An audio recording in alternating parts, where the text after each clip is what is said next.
নদীর উপরে সারি বেঁধে দাঁড়িয়ে আছে একের পর এক পিলার। তবে এসব পিলারের নেই কোনো কাজ। স্থানীয়রা জানান 4 থেকে 5 বছর ধরে এই পিলারগুলো দাঁড়িয়ে আছে নদীর বুকে, কিন্তু হয়নি কোনো সেতু, আলোর মুখ দেখেনি সংযোগ সড়ক।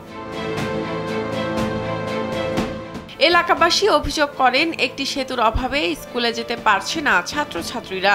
যাতায়াতের অসুবিধার জন্য অনেকেই পড়াশোনা বন্ধ করে দিচ্ছে। কেউ অসুস্থ হলে হাসপাতালে নিতেও বাধে বিপত্তি। নদীর এক পাড়ের ফসল অন্য পাড়ে নিতে পোহাতে হয় ভোগান্তি। বিকল্প পথ দিয়ে ফসল বয়ে আনতে খরচ হচ্ছে বাড়তি টাকা। তাই অসুবিধায় আছেন কৃষকরাও।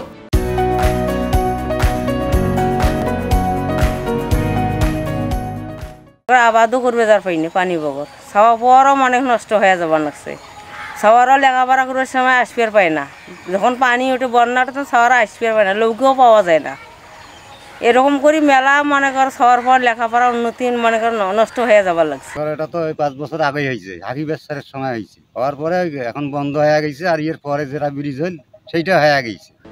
রংপুরের কাউনিয়া উপজেলার হারাগাছ পৌরসভার 9 নম্বর ওয়ার্ডের বাংলা বাজার দক্ষিণ ঠাকুরদাস মস্তের পাড় জাবের আলীর ঘাট এলাকায় মরা তিস্তা নদীর উপর সেতুটির নির্মাণ কাজ শুরু হলে হাফ ছেড়ে বাঁচেন দুই পাড়ের মানুষ। তবে বছরখানেক যেতেই পিলার নির্মাণ শেষে বন্ধ হয়ে যায় কাজ।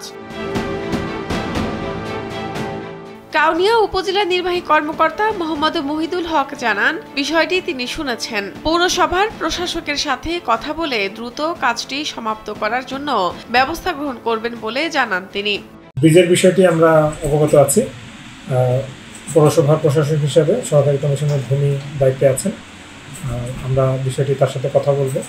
কথা বলে যদি যত দ্রুত সম্ভব এটি সমাধান করা যায়। বাজেটের একটি বিষয় আছে, বাজেট প্রাপ্তি সাপেক্ষে বা বাজেট সাপেক্ষে আমরা পৌরসভার যদি অর্থায়ন যদি করা যায় সেটা যেভাবে হোক বা বাজেট প্রাপ্তির সাপেক্ষে আমরা এটা ব্যবস্থা গ্রহণ করবো এবং সেটা খুব দ্রুতই ব্যবস্থা গ্রহণ।